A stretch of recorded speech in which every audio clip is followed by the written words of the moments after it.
overall, I thought it was a pretty solid film. Shocked the hell out of me, bro. And I kind of loved it.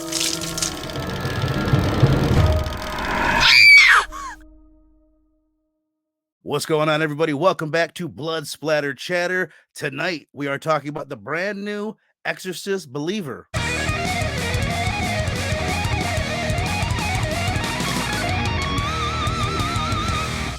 My guest this evening, the esteemed, the one, the only, Rockin' Robbie Billups from Pop Culture Philosophers. What up, my brother? Oh, super happy to be here to talk about a new movie for Horrorfest. Horrorfest 2023, the best of them all. Pop, pop, boo. Some people might be wondering, why is this coming out 2-3 weeks after the movie came out? It's because when I put this on the Horrorfest lineup, this was supposed to come out like today, which, by the way, we're recording this on like what, the 12th? But yeah, they ended up pushing it up a week since then. Because of Taylor Swift. Is that what it is? Taylor Swift is doing her concert movie on the 13th. And so The Exorcist and other movies change their dates because of the power of the Swifties. So what we were talking about backstage is, and I've been avoiding most of the what's online about this movie until today. I watched a few reviews, and what we were talking about is it's almost wall-to-wall negativity. I only watched a few of them, but every thumbnail I see is worst movie ever. Is this the worst Exorcist film of all time? Worst movie of 2023? All this stuff. And I'll just say up front, I've seen this twice now. I went to the movie the first time with my wife. She loved it, and I thought it was pretty good. I walked away being like, it was better than I expected, and I kind of enjoyed it.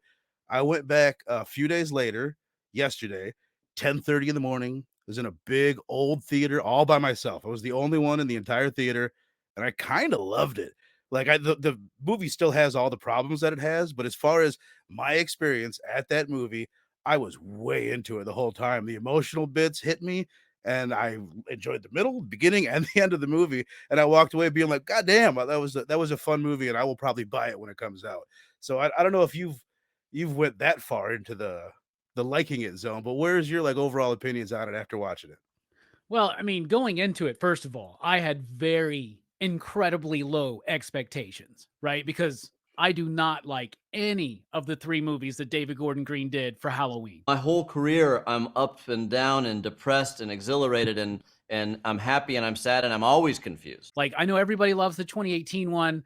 Some people stick up for Halloween Kills, which I do think has some good parts. Halloween Ends. People can argue with me all they want. That movie blows, right? That movie's just big pile of crap to me. But, you know, if you like it, that's fine. That's just to me. So I had very low expectations because I was like, all right, so he did it to Halloween. So now he's just going to do it with The Exorcist. It's a planned trilogy. I was not looking forward to it. None of the trailers really got me excited for it. I go in there. I watch this movie on Sunday, the Lord's Day, the only day to watch The Exorcist. That way you're doubly blessed when you go in there, right? But I enjoyed it. I had a lot of fun with it. Like, I didn't think it, like, I can look at the movie. There are problems with the movie. Most of those problems involve script, pacing, structure, decisions and choices made by the filmmakers. And I'm always confused. Certain utilization of certain characters. But all in all, I actually really liked what the point of the movie was trying to do, even though it is like bashing you over the head with it. You're getting like full house soliloquies explaining what the movie is supposed to be about. And that kind of stuff is obnoxious, but overall, I enjoyed it, man. I really love the opening act of the film. I think it's pretty decent in the middle, and I actually kind of like the end. I mean, there's things about it I don't like, things I could pick apart, but seeing all the vitriol online right now, all the people just like bashing it, like, I don't see it. I don't necessarily see it that much. I don't see it as like super offensive because, first of all, I'm not expecting any sequel to take the place of the original. There is no way I think David Gordon Green is going to make an Exorcist movie to rival the original, right? So my expectations are way down here, and I was pleasantly surprised. And to be honest, I enjoyed it. And the more I think about it, the more I can nitpick some stuff. But overall, I thought it was a pretty solid film. Shocked the hell out of me, bro. Right. I mean, and I'm right there with you. The criticisms that I've seen online, there's not many that I'm like, oh, I disagree with that wholeheartedly. I agree with most of the criticisms, but for whatever reason, it's not offending me as much as it seems to be offending a lot of the people online. And as far as like the David Gordon Green, just his trilogy, where I stand on it, I'm a little more lukewarm on it. There's things I like about it. There's none of them that I hate. Even Ends, which I think was a weird and bad decision for sure. I don't think it's a terrible movie. In my opinion, I can get something out of Ends, and all of them. I can get something out of all of them. But Well, you just wait till we get to the third Exorcist movie in this trilogy, and it's not even about possession at all. It's actually like something completely different. It's about the chupacabra or something. You know anything about the chupacabra? It means goat sucker, eats a bunch of animals. I think it's Mexican. It's not shocking, but the reports coming in, the rumors are David Gordon Green, he might not even do the next two. What his statement now is that he would like to do it. If the schedule works out, it's something he would really enjoy doing, but nothing is locked in yet. So that's where it's at right now. And this has a 23% on Rotten Tomatoes. Yeah, so that's the reason why. I mean, we're probably I can't imagine that the studio would want to pump money into it, because this is going to be deemed a critical and box office failure, I think, right? Like it's not making money, word of mouth is not good. A lot of people bashing it. Halloween 2018, that was a big deal. It made a lot of money. It like was high on critic lists and stuff like that. So this is considered a terrible movie. So they may not do it. Now he's going to write it off as if his schedule got too booked or whatever. But I think it's a shame, because the idea of it too, like Exorcist Believer, Exorcist Deceiver, Exorcist Redeemer, I think is kind of like the trilogy or whatever that they had planned. Like I would like to see this story, because there's a lot that they can still develop, I think, from this one. Right. I mean, after finishing it, it stands alone on its own. It's like it certainly doesn't need a sequel. And what I would be afraid that they will do with it is like, oh, we got a little bit of spoiler. We get a little bit of Reagan at the end of this movie. Is she the Luke at the end of Force Awakens? And now the next movie is going to heavily involve her. And maybe that would be great. Maybe she's up to the challenge and the story would be there for it. But I'm not interested in going that route at all. You know what I mean? Yeah, I get that, especially if they just hand her a Catholic Bible or something. She just tosses it over her shoulder or something like that. But the other thing is, like, the amount of money that was spent to acquire the rights. Like they got to figure something out to recoup that, because this $400 million. Yeah, and that's it's a lot of money to have a failure. So I mean, I don't know. What do you do? Because they already were counting on doing another one. Well, let's get into it in a little bit more detail. What do you think of just the setup before the girls become possessed? The relationship between the father and the daughter, and the opening bit where the pregnant woman is killed and the father has to make the choice there. I really liked the opening in Haiti, especially. It kind of reminded me of the opening of the original when they're in Iraq or something like that, right? And they're doing the digging or whatnot. Now, obviously, it's not the same type thing, but I feel like David Gordon Green was trying to stylistically, in some kind of way, replicate what Friedkin had done in the original, especially with the prologue. It was hard hitting, man. I mean, I have a very dear friend of mine who I absolutely love and cherish and adore, and she is currently pregnant. So when that stuff was going on, where she's in this room or like in this building that the earthquake's hitting and it's like collapsing, like I just wanted to call her and be like, yo, you okay? I love you. Like, what's up? Right? Like, I don't know. It affected me more so than I think it would have previously in my life. Right. So that stuff was amazing. And then when you cut to the present day, the relationship between the father and the daughter, I thought was so authentic and so genuine, and at times downright charming and kind of fun and warm, right? I loved it, right? And the whole structure of that first act of the girls going missing and the way it was kind of cut together and the parents kind of arguing and just dealing with like what it's like. The fact that it's a movie about two lost children for a long time before it ever gets into a possession movie. I really liked that. And honestly, I think the opening of this movie and the entire first act is the best part of the film. And even most of the negative reviews have said that, but that's what I think. Right. I mean, the first time when I watched it, when I walked away just kind of lukewarm on it, that was the part of the movie that I was the most into. And I'm in a similar situation. Like, I have a new father. I've got a 1-year-old daughter. So all those little bits, like with those two connecting through the film, it hit me a lot harder than it normally would. Those are the emotional bits that I'm talking about, that throughout the whole film, especially on a second viewing, hit me a lot harder. what about the girls in general? The decision to go with the two girls? Because when I look, that's like the gimmicky thing that you see on the posters. I thought it was handled really well. Having watched the trailers, they actually portray, is the other daughter's name Catherine or something Yeah, like that, I think, yeah. right? They almost portray it like she's the main focus of the movie, when in fact it's her friend, right? Is that Angela? I Yeah. can't remember. Okay. So Angela's like the main focus of the film, and I think that kid does a brilliant job. I think the kid that plays Catherine does a brilliant job. I think they are two of the best performers in this movie, and I Mhm. absolutely ate up every scene they were together, whether it was pre-possession or post-possession, right? They had this kind of like chemistry where I actually was vibing with the idea that they were friends, that they were both misunderstood, and they had this unique bond, and they kind of kept it secret from other people, including Mhm. their parents and their other friends.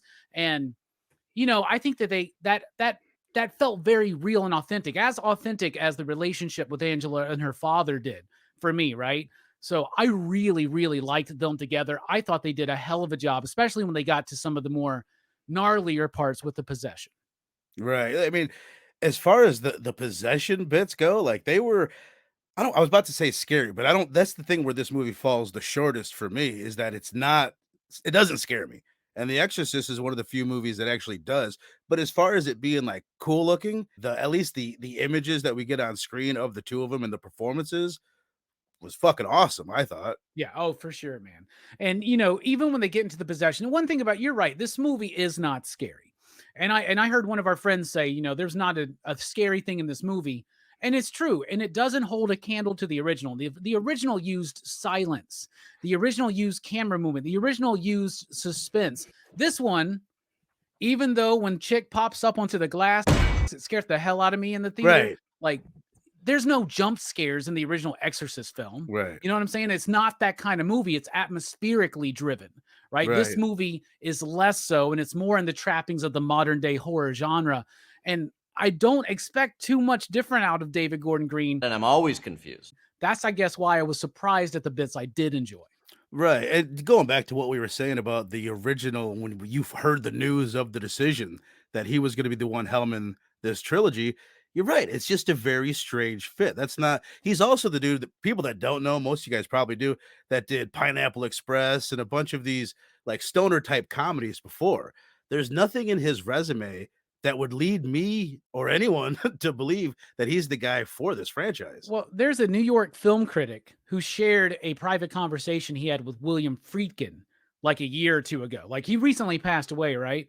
But he had said something like, hey, the guy who did those newest Halloween sequels is doing the same thing with my Exorcist film, my signature film. And it's the dude who did Pineapple Express. I'm not cool with this. And I hope that I hope I'm not here to see it. And if Oh, I'm God. not here, I hope that I can possess his body and make his life a living hell. That's insane. William Friedkin is probably one of the funniest people in Hollywood. Like the interviews with him are insane. What do you think about, and this is speaking of Friedkin, Ellen Burstyn, who we mentioned. What did you think about the way that they used her in the film? This is one of the big things I'm hearing all sorts of complaints about, mainly that they are ruining her character, kind of Luke Skywalker-esque, the way that at the end of the first Exorcist movie, Reagan doesn't know about the possession. She forgot about it, and she's going to just protect her and focus on letting her live a normal life. And then she writes this book in this movie. Yeah. That's the kind of twist. She writes this book. It's destroyed her and Reagan's relationship, and they haven't spoke in like 40 years. And then the other thing is just how quick she's in and out of the movie. But neither of those two things bothered me as much as they bother the internet. But where do you stand on it? So I actually liked her in the movie for the most part. First of all, she's 90 years old. Hmm. So kudos to her for delivering some of the lines the way that she did in this movie. But yeah, it is weird. Okay, so first of all, the setup that she writes the book, Reagan's disowned her, she's off on her own. I can kind of see that because in the original Exorcist film, she's an actress, remember? Mhm. And so like I can imagine that focusing so much on Reagan's safety post Exorcist 1 that she could find herself in a position where her career starts slipping away. And maybe one of the easier things that maybe she was convinced by an agent or something to do was to share this story to like be relevant again. And that would also make me feel really better about the fact that Reagan hasn't talked to her like aging mom in like 40 years. You know what I'm saying? Like, I mean, I know people that have family grudges and all this kind of stuff. I have my own, trust me. But like, I believe that stuff wanes over time. But I don't know. At the same time, Reagan's life was probably ruined by all that information being out. That being said, if you look at the other Exorcist films, part 2, I mean, she was willing to dive in and explore it with that stupid mind thing. This is way better than Exorcist 2, The Heretic. I'll definitely That's what's say driving me nuts. So many people are saying that this is the worst one. It's like, come on, there's some get bad outta here. stuff out there. But Yeah, it's the third best in my opinion. But I haven't seen Dominion, but I heard that movie was so bad that they didn't even release it at first. They refilmed it and then released it later for some reason. So anyway, I liked that setup. But she's only in the movie to tie it to the first one and deliver exposition. Right. And she comes in and she's like, I'm not an expert, but I've gone around, I've studied all this shit. She does this haphazard, on the fly exorcism when she first meets Catherine, right? And we're doing spoilers here, right? Oh yeah. Okay, so here's the thing though. I understand how some people, because basically they sallied her in the Texas Chainsaw Massacre from 2022 or whatever it was, where she shows up. There's supposed to be a big deal. She's supposed to be Laurie Strode of 2018, but she just shows up. You don't even remember me, gets killed, but she actually had more of a fight. But when that Catherine chick gouges out her eyes, I lost my shit in the theater. I could not believe, Verno, that they did that. I could not believe that they brought this 90-year-old actress out of retirement to make a sequel to this monumental movie, considered one of the greatest horror films of all time, if not one of the greatest films of all time, just to show up, deliver some exposition, act sad, and get her eyes fucking gouged out and be out of the movie. We fight. We always fight. That shocked me. At the same time, I see how that would piss people off, but honestly, I thought that was kind of bold. Imagine if in Halloween 2018, Michael kills Laurie at the end of Act 2. Right.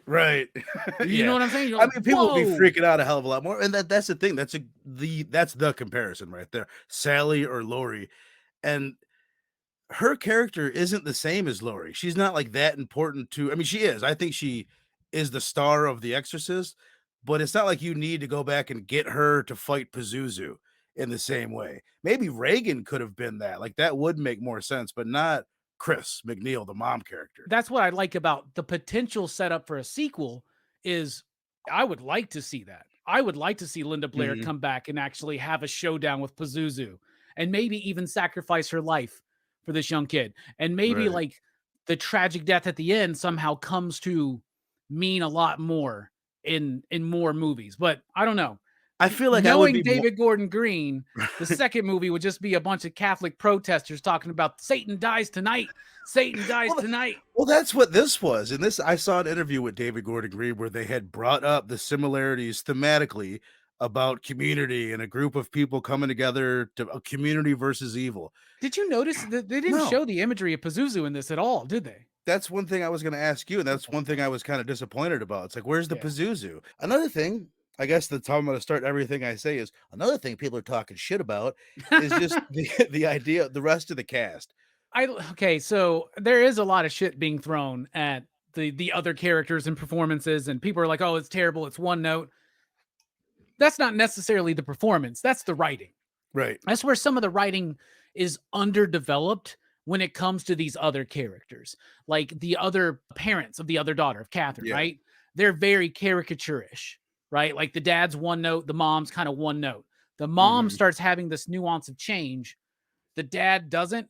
And then you have the, I don't know, like the voodoo priestess or something like that, right? And then she doesn't have a name. I tried to look her up. They don't even bother to give her a name, but yes. That's very underdeveloped as well. And I do appreciate the idea about it's more like different denominations of Christianity that they're talking about. They could have gone all out. They could have had a rabbi there. They could have had like maybe, I don't know, like somebody who practices Islam be there, talk about, oh, she's possessed by a jinn or something like that. Maybe they could have done something with somebody who's into witchcraft, maybe somebody that's into like Buddhism or some kind of Eastern metaphysical kind of stuff or something like that. But it's basically Protestant, Catholic, Pentecostal and like a voodoo, which is a mix of like Catholic with like traditional African kind of beliefs, right? So it all is still very Christian centric, but I do appreciate what they're trying to do, where all of these characters are representing different aspects of faith, right? Including our main character, which is the dad, who's an atheist, right? But the movie doesn't seem to be about a struggle of faith as much as it is about, I think this movie's more about like choices, right? And how faith can determine your choices. And I do appreciate the idea of like, church is not a building, church is not a religion or a dogma, church is a community, it is people, right? This actually seems more to work for me, for that community theme that we get from DG squared. You know what I'm saying? One character though that I do love is the neighbor, who was like the one who was going to be the nun. Cause she starts off, you're like, oh, she's the bitch neighbor. She's fucking on this guy's ass about who gives a shit if your neighbor put his fucking trash can inside. Like I hate shit like that. Pretty police and all that kind of shit, like nosy neighbors. So, but then when the movie reveals itself like fully and you kind of get into her character, she was a very nuanced character to me. I completely came around on her, and it actually made me turn a little bit on our main character, where halfway through the movie I go, no, that dude's just kind of an asshole. Maybe that's why I like him so much, because I do the same thing. Nice to see you. Well, I'm glad you brought her up, because I kind of forgot to mention her. I think she's the best. I think she's my favorite character in the entire movie. She gives some of the more melodramatic like speeches, and she definitely does some of the exposition, and she's got the bit at the end where if anyone didn't understand the movie, she explains it all to you. But I love her delivery. And if you didn't get it the first time, Ellen Burstyn explained it to you either. Or before they do the exorcism, they explain it to you then that this is all about community. It's like, yeah, motherfucker, we do get it. We do get it. And all that is there. If Joe Corallo was here, he was like, this movie treated me like I was an idiot. I mean, there's some, and I guess that's what it is. The movie that was made in 1973 was made movies were made differently back then. Like the 80s changed everything. There was way more hand holding going on in the 80s to make everything more consumable for the masses. And that's where we're at in cinema now, is where they're not trying to make these types of they're not spending this much money and letting people be confused by the movie. Like A24, if A24 made this movie, it'd be a totally different thing. They're willing to leave people like questioning, but not when they spend this much cash on it. Dude, could you imagine if like A24 got Robert Eggers to make like a 4-hour Exorcist sequel? Dude, that'd be fucking insane. I mean, Ari Aster. Some of the more shocking moments in the film, we mentioned Ellen Burstyn getting stabbed in the eyes. Did you catch the one moment that made me gasp? And it's only a flash. Did you read this the same way that I did about the girl Catherine in the church? Did you take her as masturbating in the pews? Did you catch that? Oh, I did not even know. That didn't cross my mind at all. I'll try and look for the video of it, but I'm pretty fucking sure that is what they're trying to get us to believe. They're showing these two kids look at her, and then you see this little girl and her hand going underneath her dress for like a split second. And I was just like, you know what I mean? But yeah, I mean, okay, let me ask you this. Did you feel like they were checking boxes? And if so, was it in an annoying way? For me, there was that bit like, oh, let's get a masturbation involved with the church somehow. Let's get a neck twist at one point. Like, you know what I mean? Well, I mean, you obviously don't want to have like a 12-year-old girl fingering herself in a church, like, and actually show it full on, or like show it even more like more non-subtly. But yeah, there is the checking of the boxes in here, because and they think they're being clever, right? They're like, oh, Reagan turned her head around. What if the demon now turns the priest's head around? That shit was badass, dude, because this dude shows up like, all right, I'm here. I'm going to do it. Just like... Right. They got two Sallys in this movie. They sure do. But they were doing that. But like, I don't know. I didn't really get too bothered by it. It didn't like, I could notice it, but it didn't like pull me out of the movie. Now, here's the thing.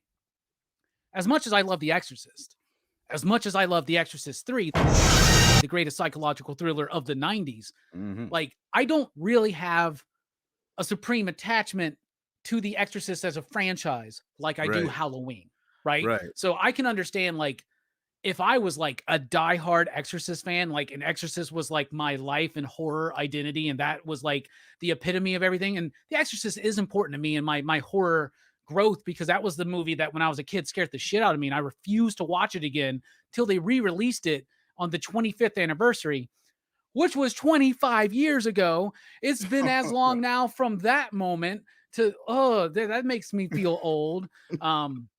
And at least with this one, unlike Halloween, you can believe that a demon's still alive and well after 50 years and this kind of Right. stuff and doing its thing.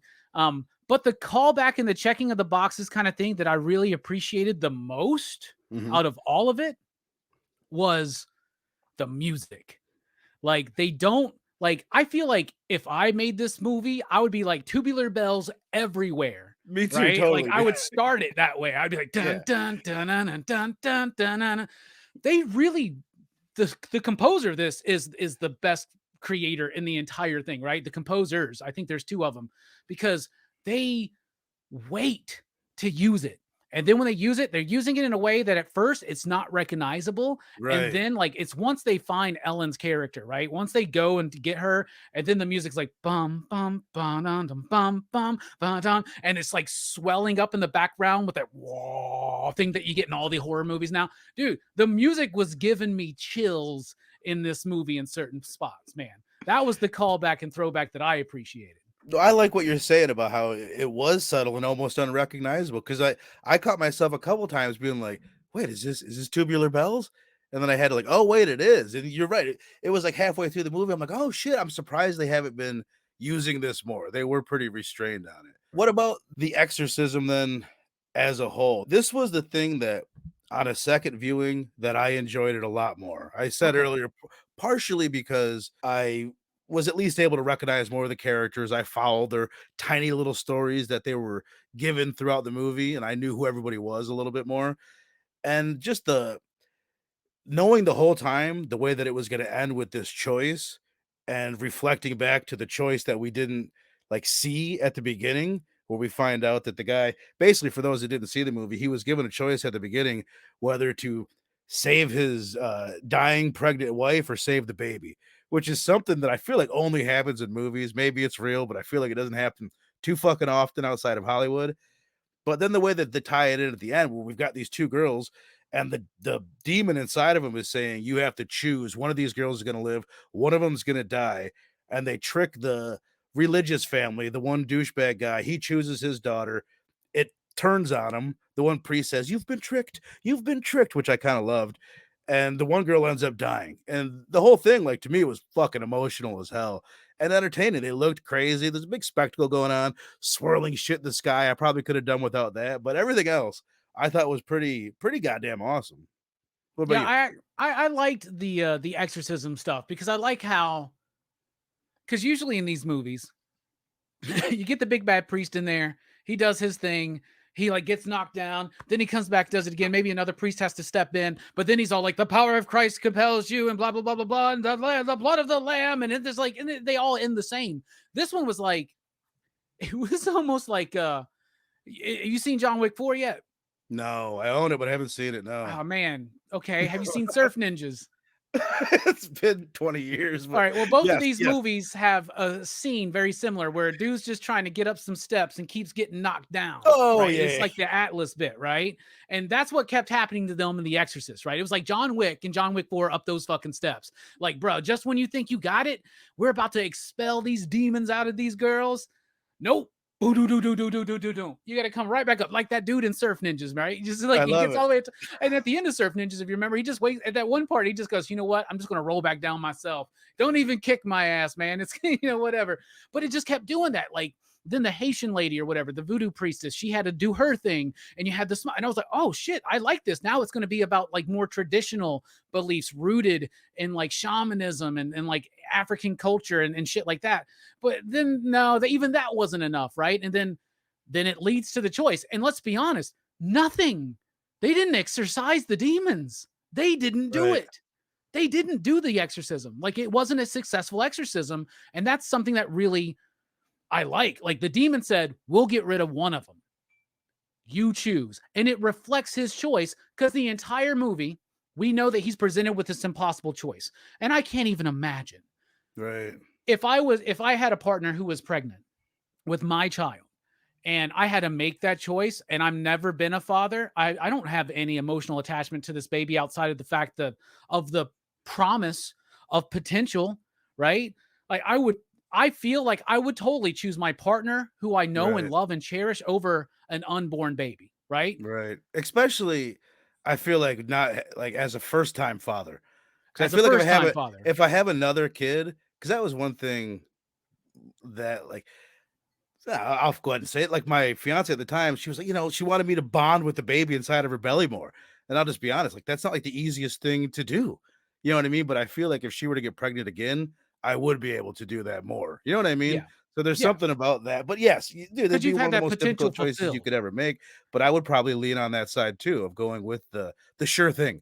Yeah, You know and what I it mean? seems like in a lot of these fictions and a lot of the maybe real life stories that you hear about, like it's always like the dad is quick to choose the mom is always quick to choose the child, right? Right. And so he's presented with this choice. We cut to 13 years later. He's got a beautiful relationship with his daughter, right? He's strict and stern, but he's also like loving and warm to her, right? And that was a very Mhm. authentic thing in this movie. At the end of the movie, you realize he chose his wife. They just Right. couldn't save her, right? And they saved the kid instead while losing. So it's an inversion of that choice. And one of the greatest things about demonic possession, whether it's in literature, whether it's in fiction, whether it's like, movies and comics and TV, or whether it's rooted in actual folklore, is that demons like to invert shit. They like to make mockeries of very important symbols, right? Like 3 scratches to mock the Holy Trinity, right? Like taking the crucifix and gouging somebody's eyes out after she says, because here's the beautiful thing about that. All I want is to see my daughter one more time. Praying that I'll see her sweet face again one of these days. Right. Even when Reagan shows up, guess what though? She doesn't see her, right? Right. I Taking that love cross though, to use it to be that instrument, right? To use that cross to like, in that first movie, very raw shit. Imagine 1973. You're watching fucking a 12-year-old like just fucking going to town on herself with a cross. Like that's insane type stuff. So I actually like that because it's an inversion and a perversion of his own impossible choice that he had to make. And this time he actually gets to make the right choice.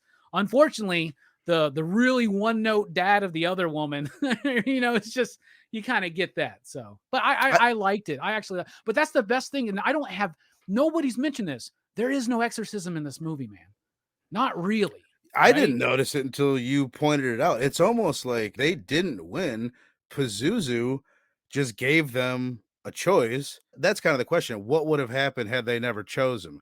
Had they not made that choice? They would have had to have the successful exorcism, or the two of them would have died, is what you're led to believe. Here's a kind of a funny, sick fucking kind of thing. They got the 2 candles representing the 2 girls. And the one voodoo priestess, she goes up, the one girl dies and she just snuffs out the one candle. Have you ever seen like the little sketch comedy bit where it's this woman and she gets in a car accident and she crashes and my child, is he okay? Is he okay? She's saying to the cop. The cop goes up to the back of her car where she's got those little stickers representing her family. He just reaches out and he peels one of them off and says, Oh no! Let's just say you won't be needing that one anymore. That's terrible. I've never seen that, but that's terrible, bro. That's like to add insult to injury. Well, we don't need this lid anymore. Yeah, I know. I was like, damn, you didn't have to do that. They got it. They know That's she's cold, dead. man. They know she's dead. Damn. This is kind of a random ass question, but it had me thinking, like, who the fuck was this movie aimed at? Right? It's 50 years after this classic. The people that went to the theater and saw this in 73 I'm not going to do the math, but they're fucking old. You know what I mean? So I don't know if you should aim it at them. And the type of movie that it is, a movie that originally it's about faith. And I don't know if that connects with a modern audience. So who do you think it was aimed at? And who the fuck should it have been aimed at in 2023? Well, it needs to be aimed at the people who watch movies. Now we can get into a whole discussion at who watches movies in the theater, right? Like, is it young people? Is it people our age? Is it people older? Like, I think it's a good spread. I think this movie was aimed at anybody willing to watch a horror film because The Exorcist is one of those movies that everybody knows about, even if they've never seen it. Who the movie should have been aimed for are people who know of the movie who haven't seen it. Those people. This is like, it's the same reason why they remade Psycho in 1998, was because that was something that made me want to go watch Psycho. So I watched Psycho, then I watched the remake, and to be honest, I still like the remake. It's problematic. It's got some issues to it, but I really like Vince Vaughn as Norman Bates. Does it hold a candle to the original? Not at all. You know what I'm saying? Like, not at all. But it doesn't have to. Right. It made me, as that movie came out in 98, I'm 17. It made me as a 17-year-old appreciate a movie from the 60s that I didn't really appreciate up to that point. Because to me, it was just kind of like, oh, that's the one with the shower scene. Psycho was one of those movies I grew up knowing and never watched, right? That's what this movie is, should be aimed at people to go, oh man, let me watch this movie. It should make people want to go back and revisit the original Exorcist. And it did that for me, not because of the power or strength of the movie, but because of the nostalgia. Like, I have a connection to The Exorcist that goes back. It's very deeply rooted in my psyche. This movie terrifying me when I was a kid. I don't know. Who is this movie? Yeah, you're right. Like, I don't know. Who was those Halloween movies aimed for? I guess it's aimed for that same audience. It's aimed for the horror audience, the general horror audience. And I don't want to be this guy, but I typically don't like the modern general horror audience. Or not that I don't like them, because I'm one of them too, but the fact that I just don't always necessarily agree. Like, everybody's what for the last 10 years, what everybody considers to be the biggest or the most successful critically and financially horror film of the year, I don't give two shits about. You know what I'm saying? I'm like, what are you talking about? The Black Phone? I'm talking about X. I'm talking about Barbarian. Why are we talking about Scream 5? You know what I'm saying? Like what? Why these are the best? Like, this year, Evil Dead Rise. You tell me Evil Dead Rise is better than this movie? Fuck, it's more entertaining. no, Evil Dead Rise is fucking awesome, dude. We so disagree. Yeah, there. whatever. I don't know, man. I showed it to my 14-year-old niece, and I just watched her, like, her mind get fucking melted. Like, I don't know. It's Well, so we're, intense. we're so and like entertaining. desensitized. Maybe it's hard to put ourselves back in that shoe. But yeah, I guess this movie should have been aimed for, like, kind of what Psycho did. And, you know, Psycho, the 1998 one, not really a good film, not really well respected, but at least for this individual, it did its job. So maybe this one did the same thing to somebody. I don't know. I hope so. Right. Well, I feel like that's kind of the issue. Like what you're saying, it's aimed at a general audience. And I think one of the complaints that we're getting, and I agree with it, is that it's kind of generic. It is. It's a safe choice for the most part. Other than the few shocking moments that we get, they didn't do anything crazy, but they didn't do anything for me that's like, oh man, that was a giant swing and a miss either. They played it pretty safe, but I like what they did with it. You see, I mean, they play certain things safe. Like, they don't have the chicks, like the little girls, like, you know, like straight up gouging themselves with a cross in their vaginas. They don't have the little girls being so filthy with their language, and they don't show her peeing herself. They just show the after fact of it. Like, they're being safe. They're leaning safe on that, but they're being very bold with what they did to Helen Burstyn. And they're also being very bold with the end of that film where you kill one of these kids, bro. Like, that's that's two unwritten rules in horror. Don't kill the animal. Don't kill the kid. And I don't know many movies that break that rule, especially in a movie that's supposed to be ending with a big kumbaya moment. Like, there's a moment in this movie, I'm like, okay, they're all going to Care Bear stare, hold hands, and sing kumbaya. And nah, bro, like, this is a rift. You know what I'm saying? So now it's going to lead us to the inevitable third part of this movie trilogy, where the town is so split in two that it's corrupted the soul of some innocent poor young man out there. We're gonna have a good time tonight. I guess the last thing, this is just something I'm thinking about that was my complaint, that I wonder if you feel the same way. The main girl, Angela, I feel like there needed to be like one more moment with her midway in the film. Like with Reagan, we didn't see it, but we had her kill someone. She throws that guy out the window. Angela, pretty quickly after like acting strange, they put her in a mental facility, and she kind of stays there until the exorcism. We get the bit with the other one in the church, and that was kind of the big set piece as far as like one of the possessed girls doing something crazy. Did you feel that way too? We need a little bit more with Angela. In hindsight, I would 100% agree. At the time when I'm trying to figure out the movie, like, because to me, like, Reagan's not the main character of The Exorcist. And I guess a lot of people could say it's Chris, right? Ellen Bernstein's character, right? Or Jason But I always Miller, thought, yeah. I thought it was the priest. He's the one with the crisis of faith, right? But Reagan is the victim. So I didn't mind it as much, but it did feel weird where how you had to balance these kids. And I think they allowed Catherine to go a little bit more crazy and do more violent stuff because they were going to kill her at the end. And you don't Right. have to have potentially a second or third movie with Angela, and she's got that waiting on her in addition to everything else, right? Right.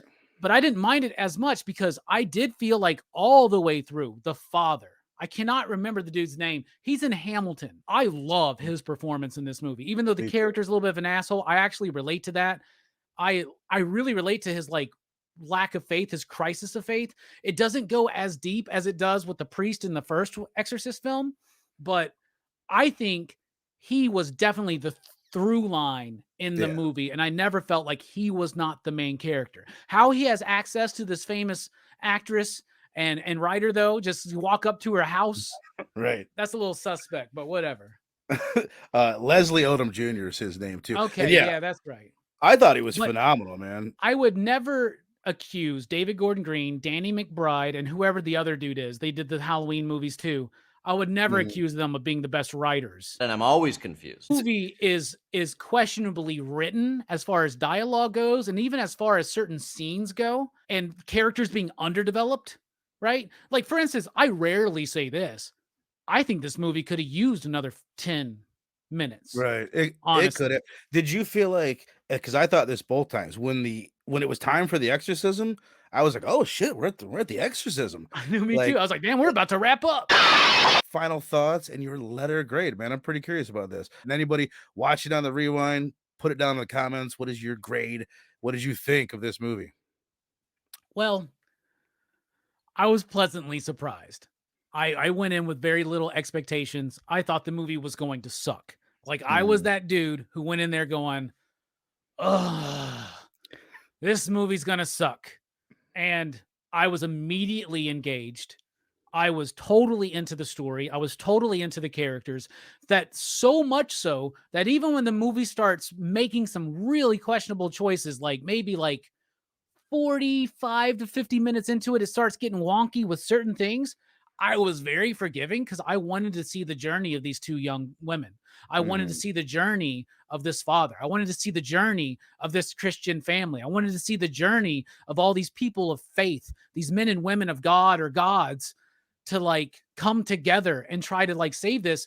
And the ultimate failure of them to do so strikes me at the end. Ellen Bernstein is wasted in the movie. That is unfortunate. She didn't need to be in this movie at all. They could have Right. literally just had him on YouTube watching old clips of her Right. or Yeah. something like that, right? Mm-hmm. That's all the exposition you need. Fuck, Sinister did their exposition that way. You know what I'm saying? Where it was all through video chat or some shit like, right? You know? So to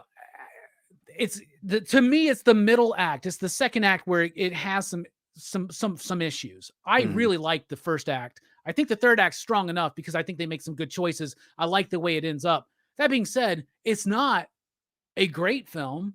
Mm-hmm. It doesn't hold a candle to the original Exorcist film. I don't even think it's as good as Exorcist 3, greatest psychological thriller of the 90s. Mm-hmm. But that being said, I think this movie is worthy of a C, a solid C all day, but it's Horrorfest, baby. And I'm hyped. So I'm going to give this one a C+. Boom. An enthusiastic C+ from Rockin' Robbie, y'all. Love it, brother. Love it, man. I've been going back and forth on it. Originally, when I walked out of the movie, I was like B-, because that's kind of where I look at it. For me, like a good movie is a B. So it's like, it had issues, but it had enough that I liked about it. B-. But then I'm telling you, man, I walked out of that theater the second time being like, I don't know if I loved the movie, but I loved my experience at the movie. Like, there's no denying that I just had a very good time watching this movie by myself. I was entertained. I laughed. I got emotional. And at the end, like you said, it starts out really good and it ends really good. And I'd rather have a movie with good third act and a shitty second act and vice versa. And this one, it's good in the right moments. So I'm gonna go with a B, man. For me, I'm saying this is a good movie that I'm actually looking forward to purchasing when it comes out on 4K. Dude, it's such a weird decision that they made that the Exorcist on 4K. I just saw Dylan had it somehow, but it's coming out in like a couple weeks. I don't know how he fucking got it, or at least the case is that I want. But don't you think That that they should have motherfucker put took that it. fucker There's a copy missing off the Amazon line. I'll tell you out? that. That thing should have came out like a month ago. You know what I mean? Yeah, It's like, why they have really it come should. out after this? Yeah, that's really poor marketing right there, man. But I own Exorcist on Blu-ray, and I own Exorcist 2. And I of course own Exorcist 3. I don't have the other two that they did. I've never seen the series either. I hear the series is actually good. That's what Tina I've heard Davis too. was in that, but I've never seen it. But I'll go ahead and make the first announcement for PCP Horrorfest for next year, if you don't mind. Hell yeah. All right. So you know how we on PCP like to begin and end with big franchise reviews? So next year, 2024 Horrorfest, PCP Movie Night, the grand finale, the Exorcist franchise. Hell yeah. All of them, including part 2. Let me put my I don't have a hat on me. Let me put my hat in the ring for that one. I'll definitely, if you got a spot for me, I'll definitely be on that. You have to remind me. I'll be the lone defender. It'll be you me have and to you remind me defending way this later. movie. Yeah, and All right. I'm going to be the lone defender of 3, I think. I don't know, man. Who knows? That's one of the things, man. Like, as I said, watching some of the reviews today on this movie, there's a large sect of people that Halloween or Exorcist 3 is the Halloween 3 of this franchise. There's people that are like, whatever, it's just okay. And there's people that don't like it. But there are legions of people that it's their favorite one. And it's that absolutely love the film. Nice fun, because the original name was supposed to be Legion, right? Right. But the real trilogy you got, right, is Exorcist, Exorcist 3, and Ninth Configuration. That's your perfect like thematic trilogy. It's the Faith trilogy, right? And it's all done by William Peter Blatty. Is that his name, right? Mm-hmm. Yeah. So those are the ones very tied into his original ideas. I've never read the book. You've read the book, right? Well, we did it for DHS last year. I read The Exorcist, loved it. It's really what got me more into the universe. I remember saying then that I grew up not really into not just The Exorcist, but like any of those 70s movies. Like I was born in 83 and I had to grow up to appreciate the slower pace and the realism of the 70s. But to me, like it's my favorite decade for horror. Like that's the shit I'm more. The 80s has more good movies, but most of my favorite movies are from the 70s. I can dig that. It actually makes sense because I think, no, oh, man, no, I love the horror movies of the 80s. But then you start thinking like, okay, my list of favorite horror movies are like Suspiria, Halloween, Alien. Oh my goodness, those are all Black Christmas. Black Christmas was all from the 70s, man. So yeah, you're right there. Texas Chainsaw Massacre. There's I'm sure Exorcist. Like, yeah, you're right. The 70s, because in the 80s, that's when things started getting a little bit more corporate. And there's some gnarly stuff from the 80s, bro, that I love. Like, I'll put Reanimator up with anything. You know what I'm saying? But like, yeah, I mean, don't get wrong. The 80s you're right. Is the shit. It's just different. Part of it is the amount of movies. It's capitalism. You know what I mean? It's that hyper capitalism of the 80s. They're just cranking shit out. So we had a bunch of shit, but we had a bunch of shit that was, obviously great too. Well, the other thing too is like, we were growing up young kids in the 80s and they were making horror movies and genre fiction and sci-fi movies for us as kids. Right. Like they were making Gremlins and Critters and Ghoulies. Right. You know what I'm saying? They didn't have horror movies for kids in the 70s, bro. They were just fucked. All right. Well, my friend, I appreciate your time. You guys in the chat, I appreciate you guys. Now I got to sit here and think, because we're a week ahead. So Dylan is doing Night of the Demons. There we go. That's right. I will not be there, unfortunately, because I'll be at Scarefest in Lexington, Kentucky. So that's going to be cool. But then after that, yeah, we're doing Dawn of the Dead, the Argento cut. So be sure to watch the European Argento cut. Then you're doing what, Barbarian? Yeah, baby. I'm looking One of the forward to greatest this. horror films of last year. We did this on DHS last year. The whole panel loved it. I enjoyed it a lot. And I found two of my good buddies that had never heard of or seen the movie. I think they heard of it, but they'd never seen it. And the movie. This is a good movie to show to people that had never seen the thing. Especially if they don't know anything about it, right? And then, yeah, Halloween 3 Season of the Witch. Super excited for that on DHS because I love that movie. But then we gear up for, this starts 4 days in a row, special Sunday night presentation, Universal Monster Classic, the original Bela Lugosi Dracula, directed by Todd Browning, and then the very next night, all 10 Saw films, from Saw to Saw X. We're going to talk about all of them, and I'm having a troubling time keeping them all separate and unique and apart because they all are like the same movie. I bet there's so many of these that I haven't seen, and at the beginning of Horrorfest, I'm like, I'm gonna go through all these movies. Robbie's finish it with. I haven't watched one of them. There's just been so much shit going on. I'll tell you this: we had different results going through the Texas Chainsaw Massacre franchise. For the most part, like, I enjoyed it, but most of the panel was like, "Oh my goodness, when will this end?" I was fearful that would happen with Saw.